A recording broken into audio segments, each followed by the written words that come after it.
Welcome, everybody. Merry Christmas, Happy New Year. We're back, or I'm back. I have a guest with me today. I'm back too. Yep, this is going to be an interesting one. Obviously, I've been gone for a while, doing some stuff, living real life, as have you, Matt. And Yeah. it's been a while. I took a little bit of a break. There's a lot of drama going on in the scene, I'll be honest with you, Matt. And I'm kind of a bit of a don't want to deal with it. I'm gonna get the fuck away. Yeah, But it's probably sure. a combination of things. Word I around the wouldn't block tells me differently. Yeah, true. I just stir. That's all I do. Behind the scenes, all I do is just stir shit. Um, but yeah. Anyway, so been gone for a while, but it's the new year now. It's 2020, so I'm coming back. I've got time now. I can line this shit up so that it can work. I'm gonna get some interviews lined up for 2020. We'll see who we can get. There's a lot to talk about, obviously, since I've been gone.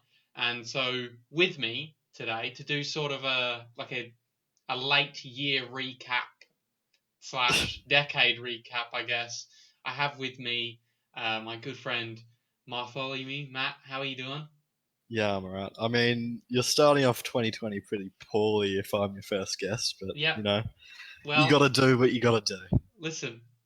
As long as you have good opinions, it really doesn't matter too much to me at all. Because at the end of the day, I do this for me, not I mean, obviously, if you're watching this, I do it for you as well, and thank you for watching, and all that shit. He doesn't. He talks shit about you behind your back all the time.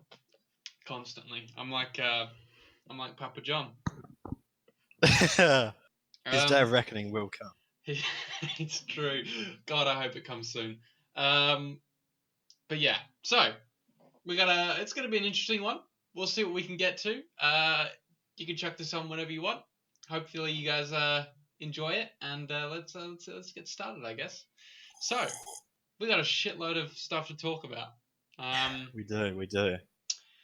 I guess we should probably start, right? Because I haven't given my opinions on this, and I'm sure at least maybe like one person, maybe my mum who watches this will care about what I think about it. But basically, obviously, we've had two big moves, Matt, that you'll be aware of, and that was Yep. Renegades to 100 Thieves and then Greyhounds to Renegades. So I want to start off with Renegades to 100 Thieves because I think now that we've actually had a little bit of time to see what the transition was like and how the teams continued forward, and it's not been a flash in the pan like it might have seemed beforehand. They seem to have quite solid form now. So how are you feeling about the pickup? I'm feeling good. I think with a org like 100 Thieves, there'll be no more of like the fucking visa issue bullshit. There'll be none of all that jazz that ruined Renegade's run after that good major appearance. Mm-hmm. So I think that's good. And I mean, they came out of the gates pretty strong with Beijing. First event was 100 Thieves losing to Australis, obviously. But, what can you do against them? True. But yeah, I think going to 2020, they'll be a consistent top 5 contender. That's my bold opinion. Bold opinion. Yeah, bold. I can agree with that, man. They look really good, and my own, obviously, I've said this to you privately before, but my only concern with it, obviously, is that this roster's been there for a while now. So you look at it and you go, do you need to change anything in terms of like what is the final goal? What are we trying to reach? Is it to be the best team in the world, or are we just going to let's do another semi-final at a major? Like when you get to a certain point where it's like, okay, well, now they've gone all the way to the semi-finals of a major.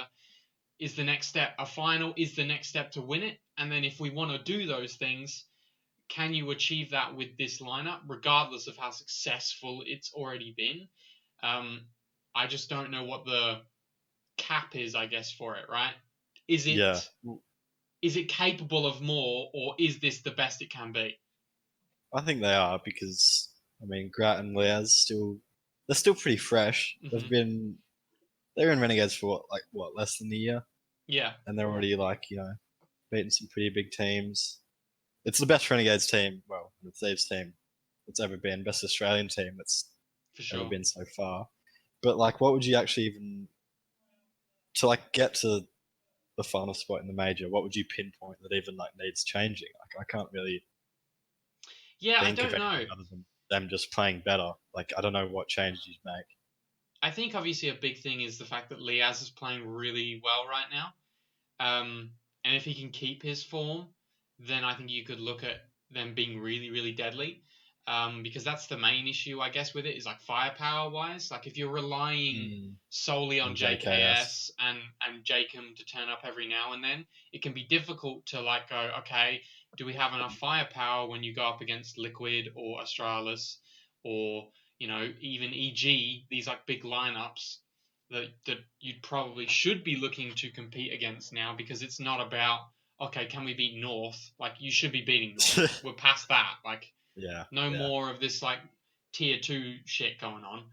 Can you beat Na'Vi? Can you beat Liquid? Can you consistently beat top teams?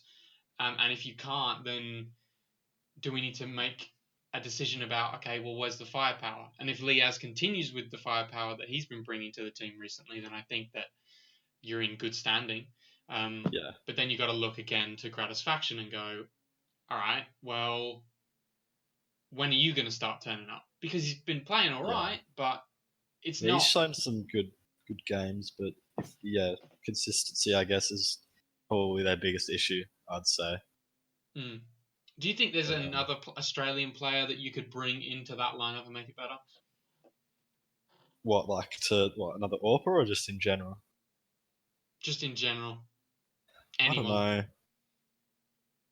If they did pull anyone, it would probably be from Renegades or something. I don't Yeah. think because Texter can't play. He's because of his back band, right? Yeah, Texter can't play because Yeah. he's back So banned. he's like really good Oz talent, but because of that, I don't think he'll get anywhere past like Renegades or you won't get in Renegades or Thieves because obviously that. But I think he's probably I'd say Yeah, the best candidate it's a good because I call. think he's one of the I, top three Oz players like pretty easily. I think he's very similar to the way Liaz was before Yeah, Liaz went to Renegades then 100 Thieves now. It was he was obviously a really really good player and a lot of people had shouted him to go forward and then he got the shout and I guess he kind of had to play more of a support role for a little bit yeah, and now he's starting to pull out more of his that old style that we were used to back then.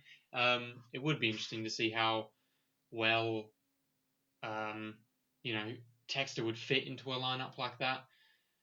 Whether or not he would be able to consistently perform at that high of a level, because obviously it's a yeah, massive jump up.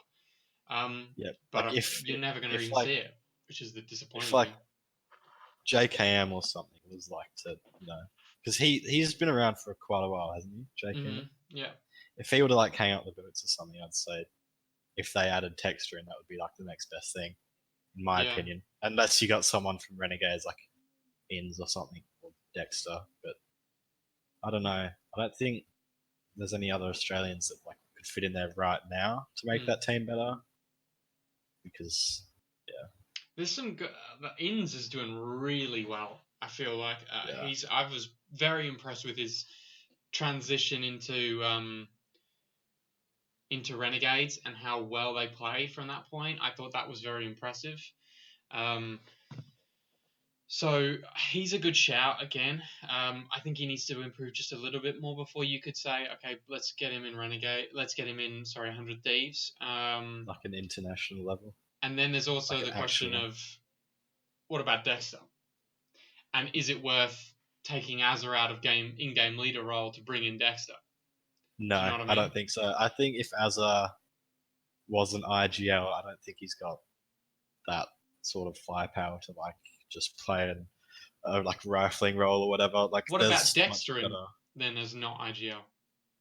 in as not IGL. Mm-hmm.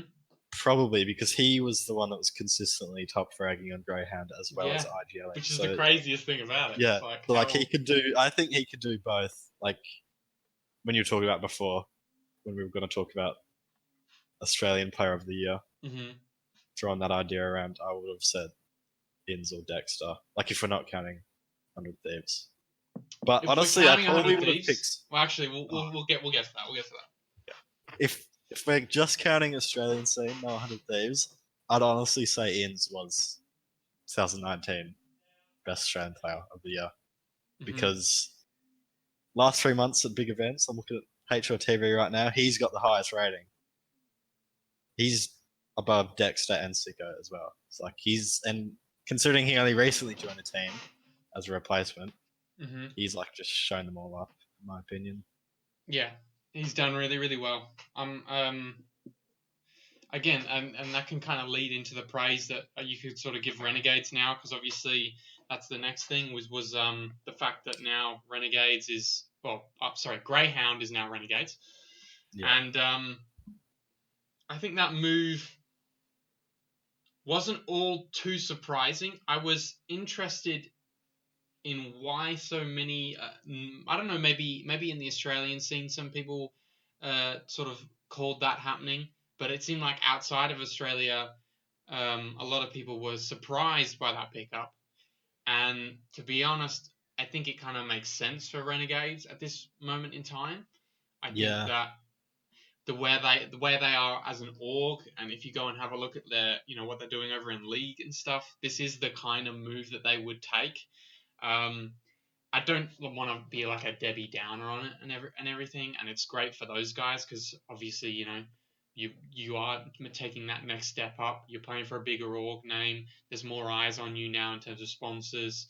Um, I can't talk for the salaries end of things, but I'm sure it would have improved, and mm, that's all great. But I do feel like Renegades, the org, this was a very easy pickup for them to make. We already have fans in the Australian region. We want to get a team that's not going to be too expensive, that can perform and can get into that major spot if they need to. Because obviously, you do have to, give the caveat that Renegades get to go through the Oceanic qualifier. So yeah, you get an easier road than, say, other teams. And I think the Renegades, the org, would have looked at that and gone, well, it's an easy solution. yeah. It was the next best thing if Mm-hmm. you wanted this Australian team, which was probably just the right move. What are your thoughts of them staying in Australia though, whereas the old Renegades were based in America? I think it's a Because that will affect their performances at international events, obviously, considering how far away we it's are. it's difficult, right? Because there's so many layers to it, and I remember when the original announcement was made, I said to you guys, you know, this is going to suck if they leave the Australian region, um, purely for the sake of the other Australian teams. But again, Yeah, it's such a massive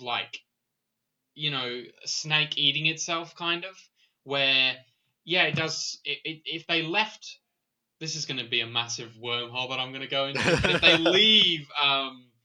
if they leave Australia, right, it's going to suck for all the other teams because they no longer have Renegades to play against. They no longer have that really high yeah, level team that they can prac against.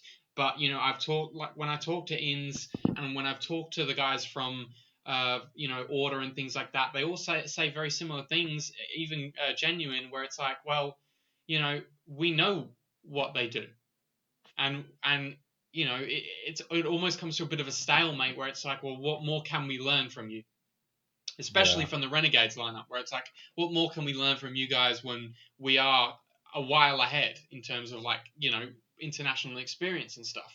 So it sucks for the region because of that. It also sucks it would have sucked for the region if that had happened because they wouldn't have had to play them, but also because it then adds yet another bottle cap to that Oceanic yeah, minor qualifier, where it's like, okay, we can live in a world where, let's say, 100 Thieves don't do well at the next major and they bow out, right? And they don't even make it to the next stage, or they yeah, make it to the next stage, but they get eliminated in the first two, right? So now they've got to go all the way back, and let's say the same thing happens to fucking Renegades, right? So Renegades and 100 Thieves both have to go back. Now you've got two Oceanic slots that can make it into that minor, and it's going to be both of those teams because they're so far ahead in terms of international yeah, experience that it's going to fuck them. So you would be in a Yeah. situation where you've got two Australian teams that don't play in Australia. So are they? You know what I mean? Like it's not the Mm, oceanic region that benefits from their success, apart from obviously just bringing eyes to the scene. Other than that, it doesn't really help them. So yeah. it would be this massive bottle cap. Both of those guys would always make it through, and no other team is ever going to get any chance to go to the minor, which is the biggest international experience that most of these Australian teams are going to get, right? Outside of fucking random events in China. Yeah. The Australia's always going to be a bit of an outlier, and it's always going to be tricky to think of ways to help get them on like a big international level, like with Europe and NA and all that. I'm just like, there's just so many like negative factors that goes into it, like obviously distance, just like jet lag, blah blah blah. But on top of like Renegades of Australia and that, with the 100 Thieves org, do you think that they, for as long as they're in CS:GO, will stay Australian? Like they'll just keep Australian players because they're based in America. I All don't their think other so. orgs, as far as I know, are American. So like if a couple Australians like JKS and Avza, it's only a matter of time. I'd give it a few more years maybe before they'd like hang up the boots. Do they stay Australian or do they recruit American talent? See, this is the thing. I don't think they do. They don't have the same price restrictions that Renegades had at the end, Yeah. where the only really realistic option they had was to pick Australian players. Because if you remember, at the start of that Renegades lineup, it wasn't like that. They had Nifty in, they had NAF in, all these Mm, people in that would play really well, international, North American players, whatever, to come in and play in this team. I think you would see the same thing in that 100 Thieves lineup. I don't think it's locked into Australia now. I think they're going to market the hell out of it to Australians because it's got an Australian core. But I feel like if this team drops off, I would expect that 100 Thieves org to make changes, and I don't think they would be like, we can only bring in Australian players. I think you would look yeah. outside to North American players most likely, so they can ship to both markets, because obviously that's what Nate shot. Um, you know, he's American, wants to Yeah. hit the American markets. It'd be a good idea to bring in a North American player, and then you can sort of say, okay, well we represent the Australian region and the North American region, you know.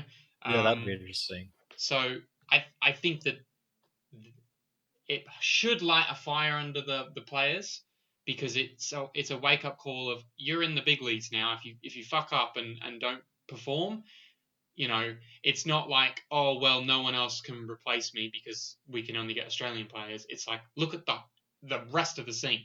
If there's a good player out there and they're playing better than you could get replaced. Yeah. So Yeah. Yeah. I don't know. Uh, the 100 Thieves pickup, I think, was really good for the short term, but for long term, I don't really see it helping the Australian scene mm, much at all. So I I guess we'll just have to see. They might not even exist in 2 years. it's weird, right? Because again, going back into that wormhole of like, it doesn't help the teams in Australia, right? But it's really good for audiences, Australian audiences. It's brilliant.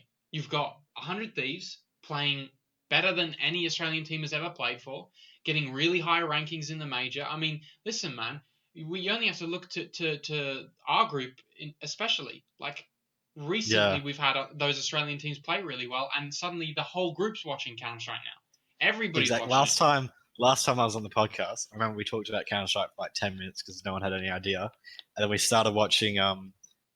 I got into it when Renegades were making their Katowice run, and they did good. Well, for Yeah, Renegades, they the did good, OG one, yeah. and then just since then, we went to Sydney. It's just like been a big thing that we've all sort of followed, not to the same degree as everyone else. Like some people kind of watch it, some people don't. Yeah, But yeah, because they're playing well, obviously they're going to get Australian viewers. But so yeah, as you said, for an audience, that's really good. But so I don't yeah. know about the actual scene itself. Because I mean, even like you're not like a crazy follower of that Australian region, but it's at least opened your eyes to like the concept of Yeah, what's going on there, which before maybe it wasn't that obvious, right? So in terms of that, obviously the success of both Renegades and 100 Thieves has enabled maybe a bigger audience now to care about that Australian scene. So in that sense, maybe it sort of makes it bigger or whatever. Oh, excuse me. I don't know if I haven't checked the numbers, so I'm not sure if that's been a visual thing that they've seen in terms of like viewers watching those Australian tournaments. But I can imagine that it would be beneficial for them. So Yeah, I'd imagine Nadeshot wouldn't have picked up the team if yeah, the Australian scene wasn't doing well. He's obviously all about marketing the team to an audience. He's all about making that moolah. So obviously the Australian scene's been doing better than it ever has in terms of popularity. Mm. Well, this is a good segue then to move into another topic, because I did want to talk about this, and that was the fact that if I move this stuff over here, we have that leak that came out about the next Sydney, because obviously, I'm sure in quite a lot of groups, including ours, there was a leak that came out, and everybody's waiting for when is the next IEM Sydney, right? When is that tournament coming out? Because it's been a yearly thing for me. I've gone all 3 years. You went the last year. We were all very anticipating this next year coming up. And it's been relatively quiet. We haven't heard anything. Obviously, I've been a bit out of the loop a little bit, so I haven't really talked to any people about what the ins and outs Everyone are. could know right now. We just in the park. Yeah.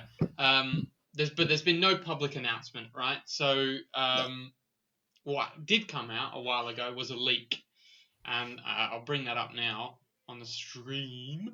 I mean, what we all know is that it wasn't in May because it was May last year, Yeah. and by now it would have been announced already. So it's obviously going to be later in the year, and I'm 'Cause pretty sure there's a obviously- major on in May. Yeah. In May as So well, the normal time slot for the Sydney tournament was taken by the next major. So obviously, there was all the stupid rumors about major in Sydney, which was exciting, but obviously total bullshit. So you knew that event wasn't going to happen anymore. So it was going to be a reschedule. And to be honest, man, I considered maybe it would be earlier or later, but actually, according to this leak that's come out, it seems as though what's most likely going to happen is they're going to merge both the IEM Sydney event and MEO, which is the event hosted in Melbourne.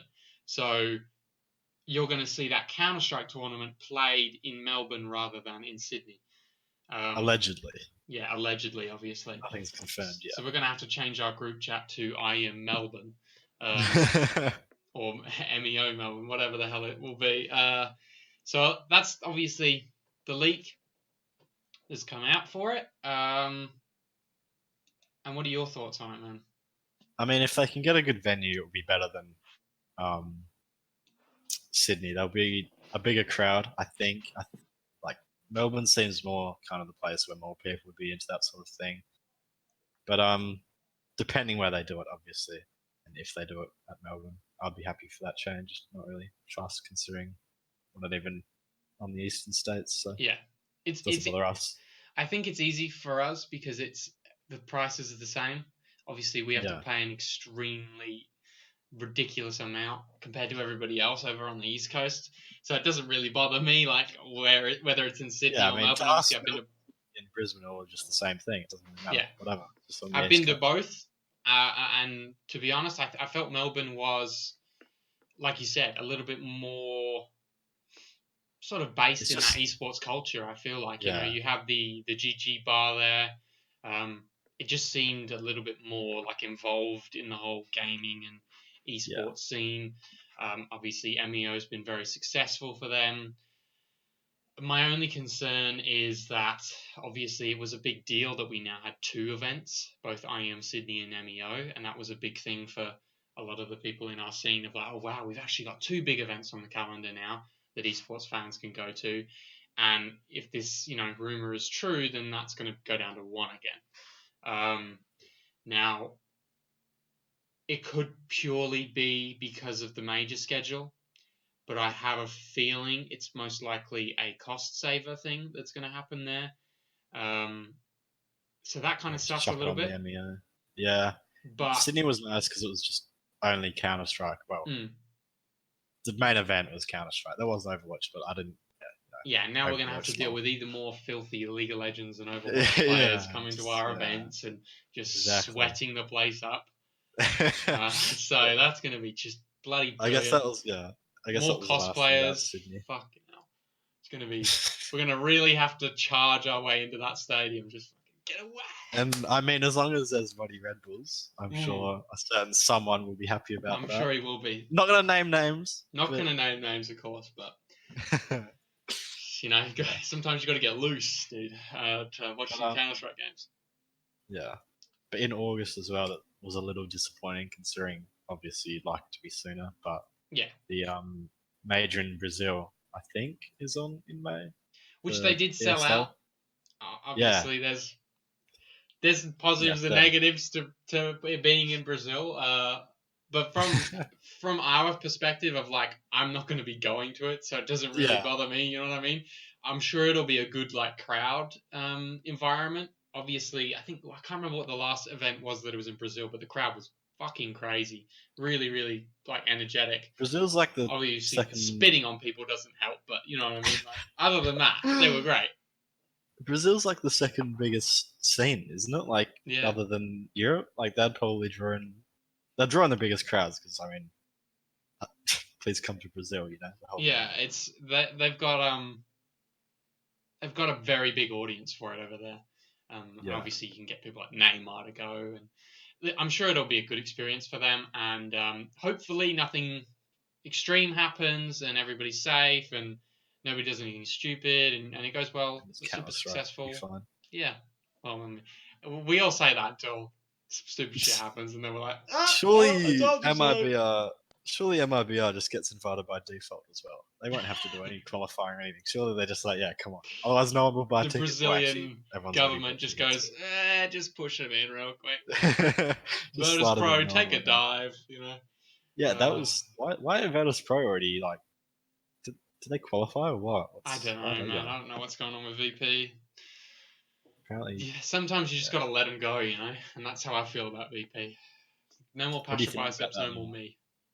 What about that pickup? What do you think about that? The Vanguard lineup. Do you think that the run they had at the major was just the best we'll ever see that lineup, or do you reckon they can actually pull something? I think it'll be very similar to Flipside and Sprout and other CIS lineups, where you're going to see probably fuck all performance anywhere else other than the major, and they'll turn up to that and qualify.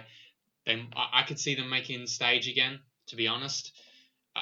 For whatever reason, it seems like there are just certain teams in Counter-Strike where they do absolutely nothing, and then they go to a major and they play crazy. Oh, yeah. And that's it. And then you'll see nothing after that. Yeah, majority of them are from CIS. So, yeah. I mean, I think that team could be really good. Like, they've got really good players, like James. Yeah. But again, it does feel... Adren's pretty bad, though. It feels like a farm for Na'Vi, really. That's what it should be, you know? Yeah, but it's not. Get rid of Guardian, bring Jaime in. Oh my god, yeah. I watched some throwing video. Came. And fucking yeah, Na'Vi needed to do something. I was watching the throwing video and he was like, honestly, if you just got rid of Guardian and just got like, he said if you got a Russian speaking Gratis faction and put them in Na'Vi, like that'd actually be like a top, like I think it was 3 or 5 team, like easy. Like Guardian's one that's like they don't even need like a star AWPer. They just need like an AWPer that they just need somebody to do the job consistently, quietly support the team and just do it. But yeah, I think Na'Vi was like biggest disappointment. You send Ryan over to Na'Vi, maybe. Yeah, honestly, just let him run free and like just no scopes only. Yeah, no scopes only. His best map being Nuke, and he would just chuck out A. Yeah, he's already good. He's already got the Russian speak down as well. Out A. Yeah. Go vent. Go vent. Just like out A every time. Yeah. Even if you fucking CTs. Sitting in But vent with an AWP, trying to no-scope people coming down the... Oh, Jesus Christ. It would really fit in RV, to be totally honest. well, I mean, yeah, be better than now. But yeah, Ark and Navi were pretty disappointing. They only won one event in 2019, I think, Yeah. and then just like a bunch of third runs and shit. But they need to get rid of Guardian. They needed to get rid of Zeus, and now they need to get rid of Guardian. And it sucks because he's a legend, but it's the way it is, bro. who would replace him? Anyone. Literally anyone. It doesn't matter. You don't even need an AWPer. Let's simple. Anybody. I'm telling you, literally anybody. If they have enough game sense and like a little bit of aim, bring them in. I'm seriously, like, honestly, it's to a point where I feel like they could go on to MM and just play like for a week, and then whoever got the most frags in that week, just fucking bring that person in to replace Guardian. Because it really like doesn't matter. Like, you don't need to speak Russian, because just all you need is like very key words. Hold ramp, you know, like drop up, you know what I mean? Like, Simple knows enough English. Exactly. Stupid bitch. Like, that's all. That's all he needs. And he'd be fine. So, anybody, bro. Anybody. Fucking hell, man. Yeah. Other than their AWPer, obviously they've got a pretty good lineup. And yeah. They'd be pretty if they dope. make that change, they'll do well in 2020. All right, let's I'm gonna bring it back now to I guess more of a yearly kind of thing, because we'll go to this year and then we'll do some like decade stuff, obviously, because everybody's doing that shit, so why not? So what I wanted to talk about, obviously, was the best Australian player this year for you. And you can 100 Thieves players are accepted, but not Jacob, obviously. Oh yeah. So you can. So well, what about Gretel's faction? Is he accepted? Is he an honorary Australian? Oceanic player. Oceanic player. Well, I mean, obviously JKS. Like, you know, that's not even a hard question, really. He popped off this year. This is where I feel like we disagree. Because you think we had this discussion before, and somehow we've managed to save it all the way to this podcast. But I'm shouting Dexter. Really? I think right now he is the most valuable player from the Australian region.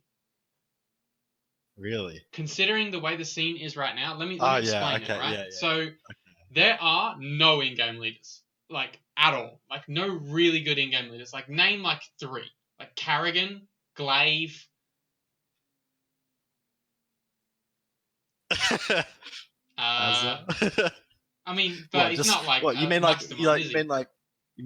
like really good in-game leaders. Yeah, like really good in-game internationally. Leaders. Yeah, internationally. I don't know. I'd say Golden's up there. Okay, yeah, that's a good shout, Golden. Golden. I mean, Nitro's been kind of, I don't know. Yeah. And Stanislaus, I guess. You know. I mean, that pickup was good. They won the American tournament for EG, but I don't know. Yeah. Other than like those big 3, I wouldn't say any really stand out as stars. Yeah. I think so this is what I'm saying, is that the way the scene is right now, there are very few really, really good in-game leaders, especially in-game leaders that can frag. And Dexter actually, has now... before you go on, I will say Alexi B. Hey, guess what? He just got yeeted out of his team. Yeah, but I mean, all right, we'll save OG for later. Just keep going about Dexter. Yeah, we'll save OG. We'll mark that down. So, because we can talk about that when we go to what's coming up. So I was going to say, right, so he's basically proven himself now at that top level. He's played international opponents, and he consistently top frags from his team. And, like, not like top frags as in they're getting wrecked top frags, as in, like, he's playing really well against... Like, best player on the team. Yeah, like, best player on the team, sometimes best player in the server, even when they lose, right? So he's consistently fragging high. You know he's a good in-game leader because of the way his team talks about him. I think that right now, JKS, he's a great player. and he's got insane firepower. Definitely skill wise, best player in Australia. But Yeah. value wise, Dexter, I think, trumps it. Because when you sign Dexter, you get both the in-game leader role and that high fragging, right? So you get a double boost. And there's so many teams right now that need that I just feel like right now he's the most valuable player. He's the MVP of Australia Yeah, because I remember he's you too changed my valuable. mind about this because you're like, we had the discussion like if you could pick right now like the like Australian super team, Mm, who would you be first to pick up? And I was like, well, yeah, JKS is like the obvious answer. But then you were like, because the in-game leader aspect, Dexter would be more of a worthy pickup. Because I think we were talking about other teams picking up Australian players or something. yeah, And I was like, well, yeah, they'd go for JKS. But then you're like, yeah, nah, they should go Dexter. So yeah, I guess if we're talking value, obviously, but I think that his in-game leadering like skill depends on who everyone else is. I don't think Dexter could go to like the European scene, and even if it's like full of English speakers, I don't think he could go to the Euro scene and be like a really great in-game leader. I think mm, like the Australian aspect, like where everyone's Australian, everyone sort of has like that Australian cultural thing. personality. Yeah, that's where I think he would be good. But I mean, you'd have to like I don't maybe in America he could, but I'm not sure. But definitely best in game leader in Australia, maybe depending on Azza. But Azza doesn't have the firepower, so Yeah, yeah. yeah. I think yeah, like you said, I just think that right now we're living in such an age where you're really seeing the importance of an in-game leader. You're seeing mouse sports rise to glory right now, absolutely Mm, killing the game. And then you get to see the downfall of a team like Ents when they kick their in-game mm, leader, and you get to see, true. okay, well, guess what, boys? He wasn't the problem, was he? So Nope. and then you see projects like FaZe that still continue to exist without any real leadership other than God King Nico. Um, it's like you really start to understand how important it is to have a very cerebral in-game leader. And right now, Yeah, they're few and far between. So I yeah. think I he's the mean, most the top valuable. three teams right now all have like a really solid in-game leader. I mean, even all the top five teams I'd say have a really solid in-game leader. But who leads for? It's Alex that leads for Vitality. Eh? Yeah, Yeah, okay. yeah. But it used to be MBK Used to be, and now he's over playing with and Alexi OG. B in OG, which we'll talk about in a bit. Yeah. So Um, yeah, in-game leaders all really carrying right now. mhm. So, who was your? Let's go for best newcomer then, Australian newcomer, because I feel like we both got the same. Well, what do you mean? To what? To that sort of top level of Counter Strike, Well, because it's I'd going to say be somebody from Ins. Greyhounds. Ins. And yeah, that's what I would go with Yeah, as well. yeah, easily. Ins was, I think, like, I mean, Aircast was a good guy, I'm sure, but I think Ins just like skill wise is way better. Like Yeah, even just for the team, I'll be he's honest. I know I interviewed him, and before actually like talking to him and seeing him play, I did have a little bit of like reservation yeah, of yeah, will he be able to play as well as Urkas did? And holy shit, yeah, did he just blow it yeah. out of the park? Like the guy is killing it right now, and I think he's really doing well. And if he continues on this upward trajectory, I don't think I don't think Renegades is the top for him. I think he could go much higher. Really, Um, yeah, and I yeah. and Like I as I think said, if 100 Thieves, like JCam or something, leaves, then yeah. Ins or would be probably next Hmm. in line, or Dex, obviously. But yeah, Even mate, hopefully with them going to Renegades, maybe this even opens them up a little bit to shines a light on him. yeah to other international teams that are getting put together because I feel like Yeah, he can fit somewhere else. Obviously, it's a huge cultural change, and for him, it might be a bit of a like a shit. I've got to go into a new team of people I've never met before. It would definitely be a bit of a shock, but if he can overcome that and really start to play at that same level he's playing now, you could very easily fit him into most teams. I feel like just as a good solid player, just somebody Yeah. that your third man, right? Who's going to come in. Doesn't have to be the best player on the team. He could be. He doesn't have to be though, and that's the best part about him is that he doesn't have to be the best player on the team. He's just going to turn up and he's going to get the frags, and that's it. So so especially for an in-game leader, that's a huge thing. You just any consistent factors that you can get are extremely valuable because if you know, okay, if I put this guy in this position, he is going to get that frag 9 times out of 10. That's makes life so much easier if you're leading a team. So that's why I think he's so valuable. Yeah. I think he takes the cake for that one. Indeed. So, do we have anything else to discuss that happened this year? For Australian or just in general? Let's go. We'll broaden it out to a general. Well, right now, the Mouse top sports. 20. Okay, Let's yeah. do mouse sports first because I know me and you both are massive arse lickers for mouse sports. Well, yeah, I mean, Chris J is probably my favourite non-Australian player. But yeah, that was surprising to be honest. I didn't really expect them to finish the year like that. They didn't start all that great. How there was talks of them because like they were struggling against like Tai Lu or something, and I saw like some comment on Reddit like, "There's a world where they lose to Tai Lu and then like make roster changes." They just spam, yeah. Yeah, or even and then like just I don't know, something hit them and they're just like destroying everything right now. I listened to the Carrigan interview with Richard Lewis, and he said something about, I believe it was Woxic, and he changed something in his game, and even the positions that he was playing, and that's completely apparently reimagined them. What like where they were actually physically sitting on lands, they moved Woxic to the middle, and apparently that like really helped him because he could see the screens of the people next to him. So instead of having Carrigan in the like sitting in the middle as the IGL, they put Woxic there. And, like apparently ever since that, he's just been like popping off, which is interesting. How like a real life change like that could help a team. I think it was. What did they do? I think they allowed him to play more of a lurk style as well.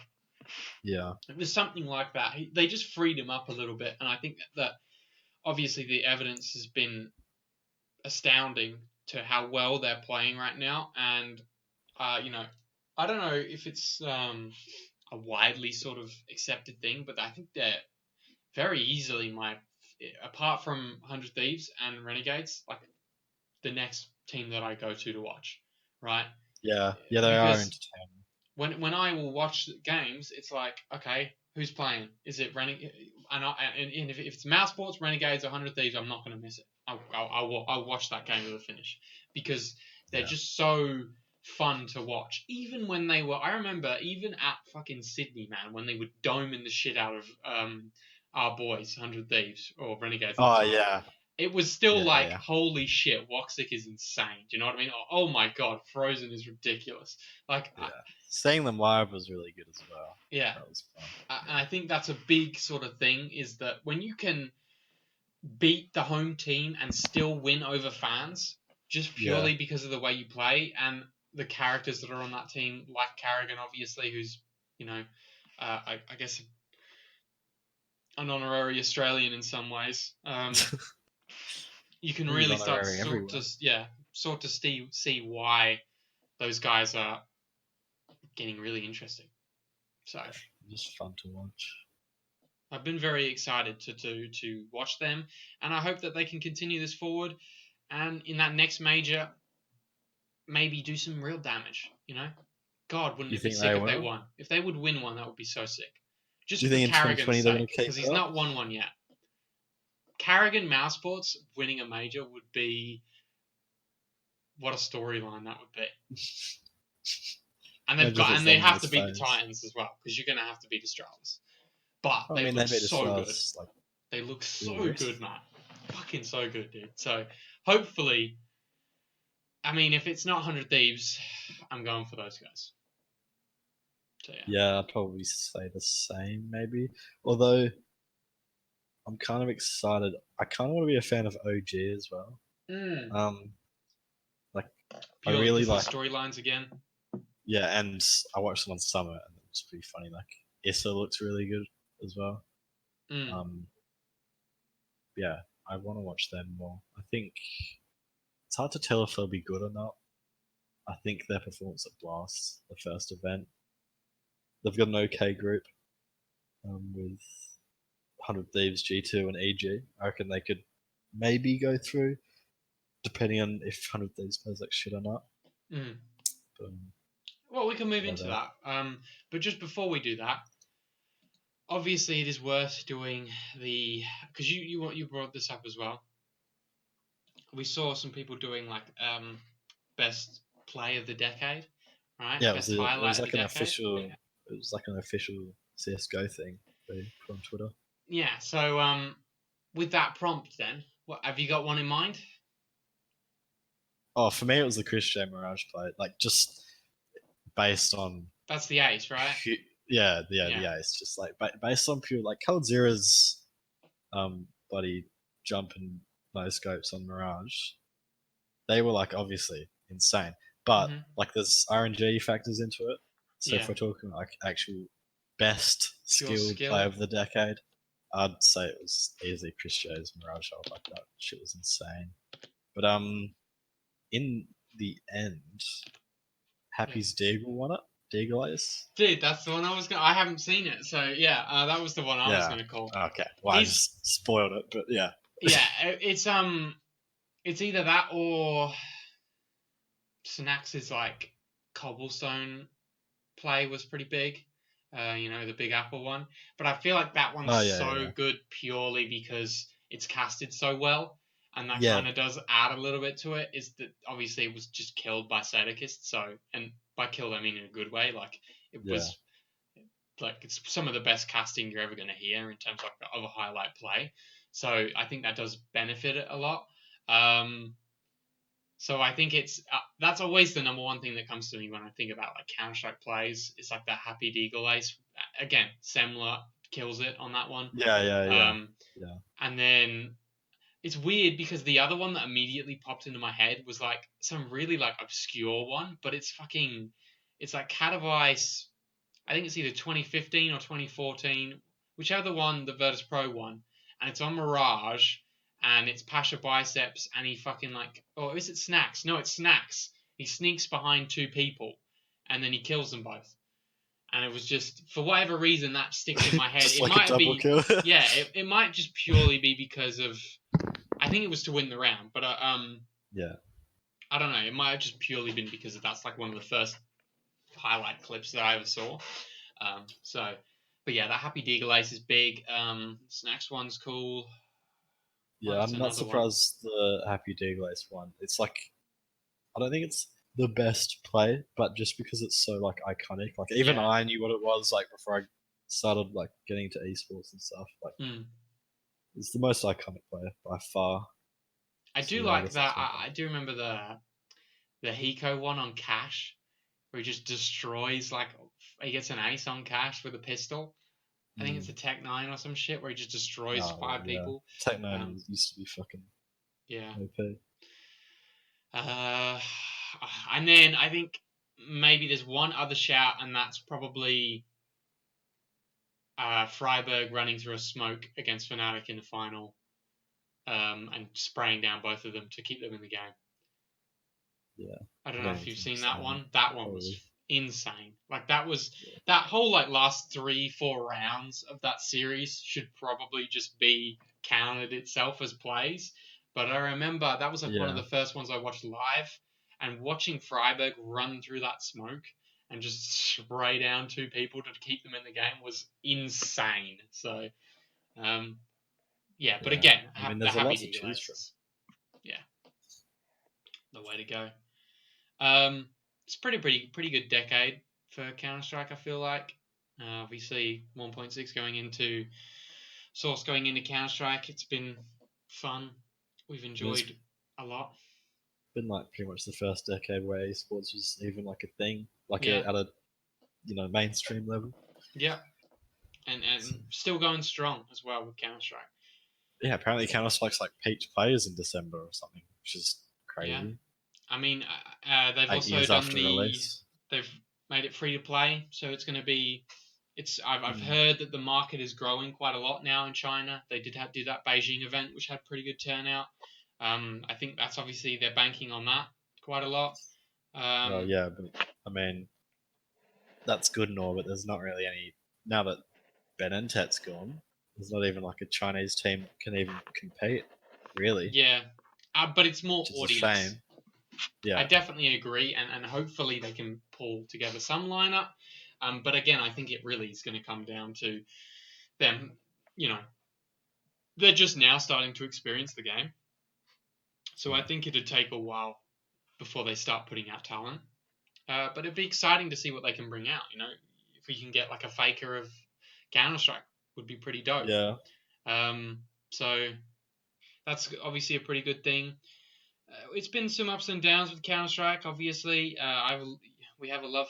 I have a love hate relationship with it, where it's like, sometimes it's great. The last update was fun, and then other times you just sit around for 8 months hoping for an update, and then they nerf nothing, and the And SG is then still they broken. The SG buff is the SG. still broken, guys. Actually, they didn't even buff it. Like the SG hasn't been changed like Well, all they this time, reduced the right? price, and then they've increased it back to Well, 3K. yeah.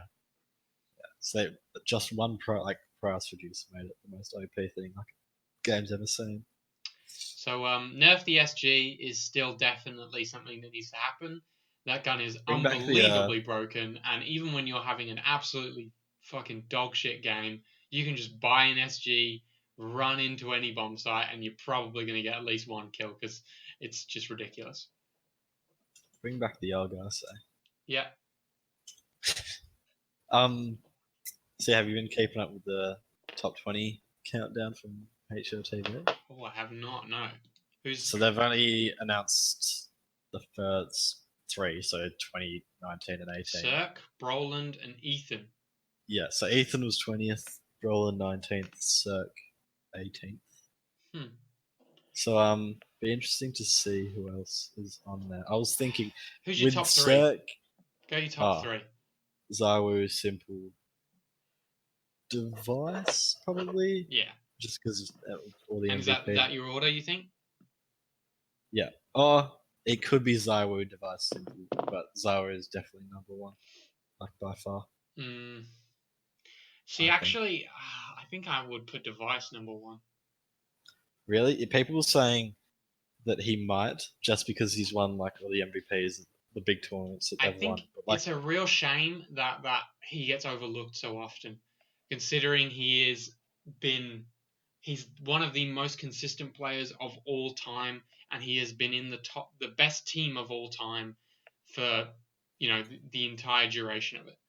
I think that it sucks that he's not given more credit, and I think if you want to look at like who was the best player of Counter Strike history, I think you would be not too far off to say it's him.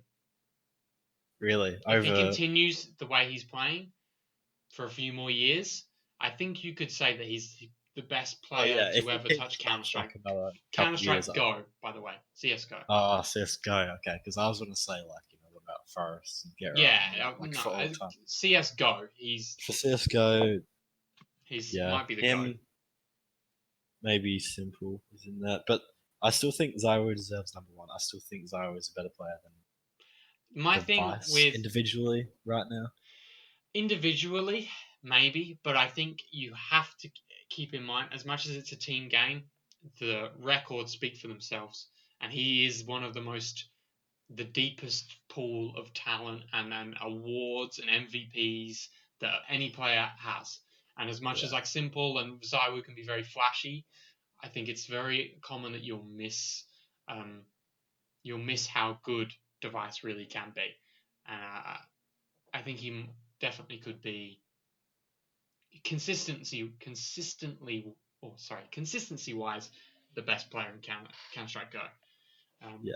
I mean, we are only talking about 2019 though. yeah, This is the top 20. So 2019. Again, it's difficult. I know that actually Thorin had Simple as number one, which I thought was weird because I don't remember him really doing much, but I might just have recency bias. Who? Sorry, Simple. Mm-hmm. I Yeah, mean, simple. Obviously, it's simple, but this year it's been like really kind of all about Zaiwu. yeah. Well, I think that again is because Navi had a pretty disappointing year in terms of event Mm. wins and all that. So maybe that's why. But I mean, Which is Simple's obviously again still even insane. more important to get rid of Guardian to throw it back to that. Yeah, I mean, Simple's still insane. Like he's Yeah, easily like if he wasn't in top five, I'd be like, fuck. Like he's yeah. easily. That's why I think he'll be second or third.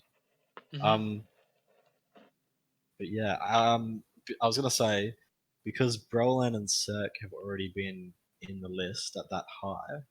Do you think JKS has a chance at making the list at all?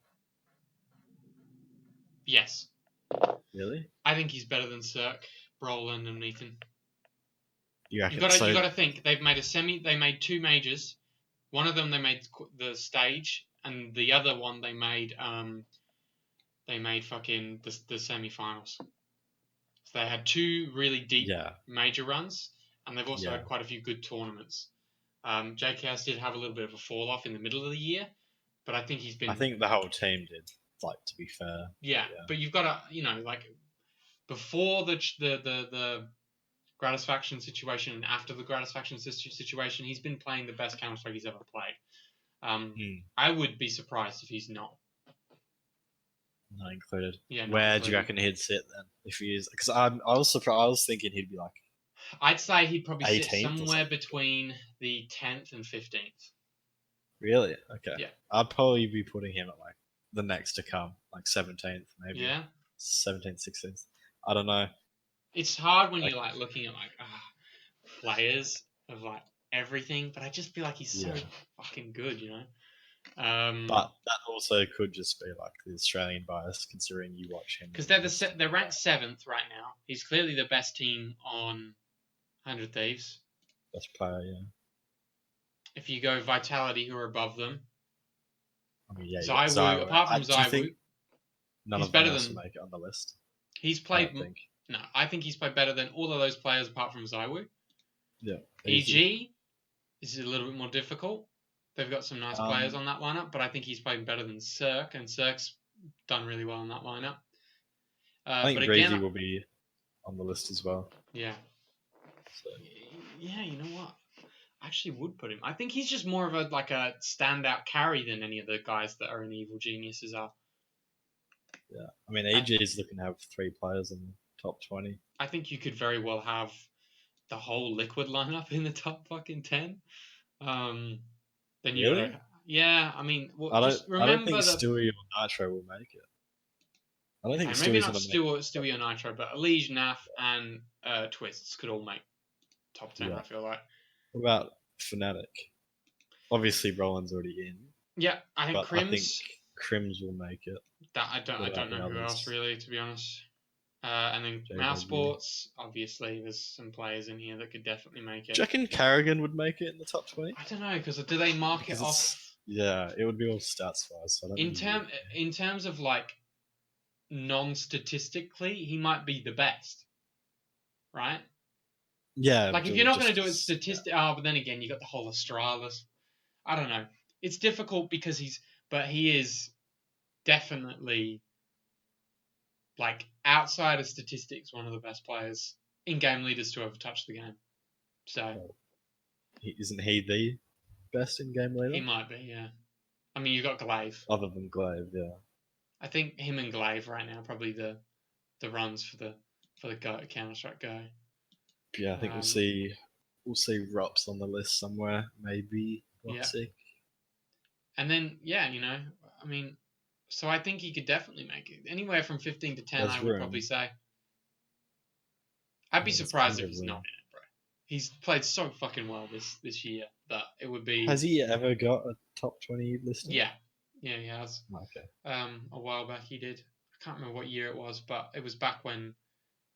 Was that back with Sponge? Or that might have been Nifty lineup. I think it might have been the Nifty one. I'm not sure. Can't remember. But he has been on it before. So was Azza. Really? Yeah. Okay. If Liaz had played the way he was playing at the end of the year throughout the whole year, I think Yeah. he could have been on there. But yeah, I think he's pretty exciting for 2020. What he does. I mean, obviously the team in general, but Leo's is one to watch. all right. Well, let's move. Let's move along right to the. Let's go to first. Actually, we'll wrap it all into Blast because we're getting to an hour now. So, um, All right. we'll wrap it all up into the Blast tournament because this is obviously the next tournament, the next big tournament that's coming out for 2020. Jesus Christ. Yeah, the And first big one. yeah, the big group that we're looking at here is obviously the 100 Thieves group because that's the boys. So I think that's like the most even group. I think as well. Maybe Group A, but I mean, Liquid's there.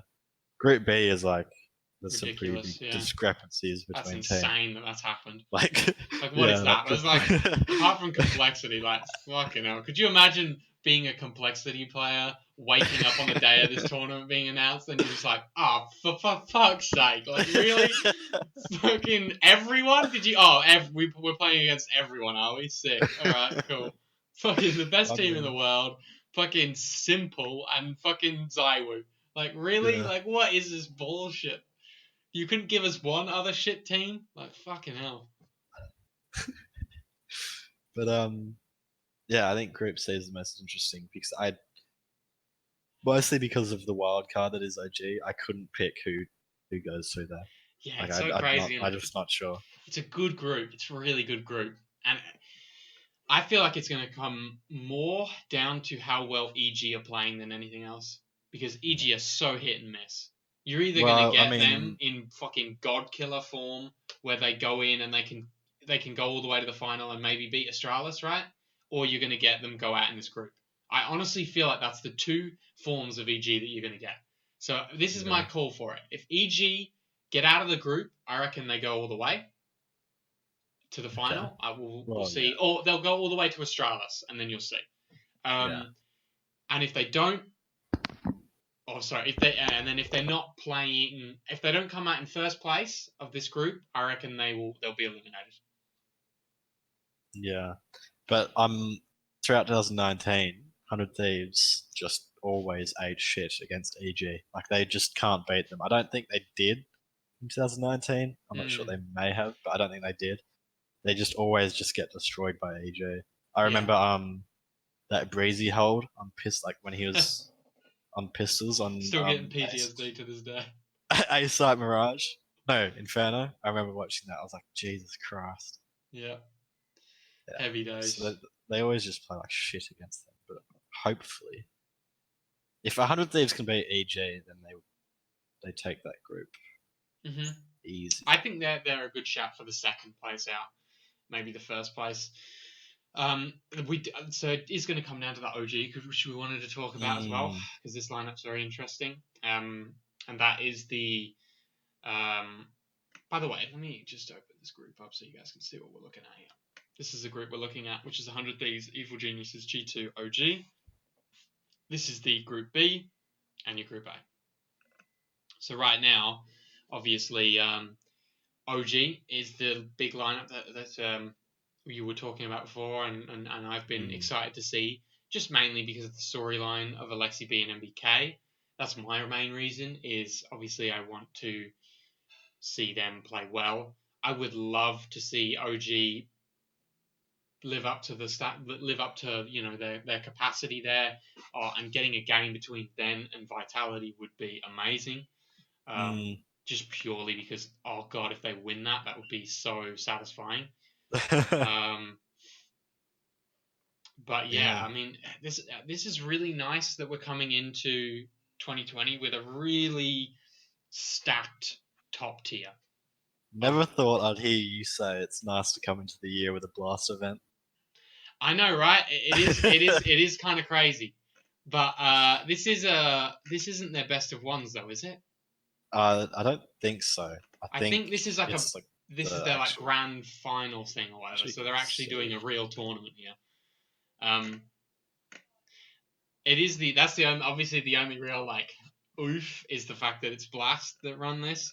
But hey, listen, if it's going to be a normal tournament and not their stupid BO1 bullshit that is just the AIDS of all mankind and needs to be killed immediately, then I'm okay with that. Like I don't really give a shit as long as it's a good tournament. Stop running fucking garbage tournaments, and I don't care anymore. Actually, why is there a you see how it's maps, wins, ties, losses in the HLTV? Oh, fuck off. Is that on all tournaments, or is that because they're having best of ones? I fucking hope Why? not, bro. No, because that Okay. would mean at least best of twos, right? You can't tie a best of one. Unless they're You going, can, and we're 15, not 15. doing overtime. Bah, bah, bah, Yeah, bah, bah, bah. that's what Blast usually is. Oh, that's so sick, dude. I'm so No, fucking glad that's a thing. I will settle it. Blast Premier Spring. Dude, isn't it amazing? I'll go on a quick rant here, which is probably going to fuck me over in the future because they actually like hire Australian people. Don't worry. Wait. Before you go on it, don't worry. All matches are best of 3. Oh my god, thank fucking lord. Yeah. I was about to ruin everything for myself. Yeah. Listen, whoever's idea it was to go, we're just going to finish a game at 15-15. Fuck you. That's all I have to say. Fuck you. Why would you do that? Why would you do that? We've had how many years of Counter-Strike Go? And what fucking bright idea in your brain did spark you the idea that, yeah, that's good. We'll do 15-15. Yeah, that'll fucking work. Yeah, people will love that. Fuck off. No, we won't. Stop it. No more BO1 bullshits that count for so fucking much in the HLTV rankings. Oh, look, this team won a Blast event, which means they won 3 fucking maps. Now they're the best team in the world. Like, fuck off. No, they're not. They won some fucking shit tournament that has 3 maps that you have to play against in ridiculous circumstances, and then they go, oh, but look, Foland's surfing. Ugh. No one cares, bro. I don't care about you fucking shooting boxes in the sky, bro. I don't care about 1v1s, man. I'm here for Counter-Strike, not your bullshit. If you want to do that, fine. But this tournament cannot be as highly ranked as other tournaments in terms of weight. Yeah.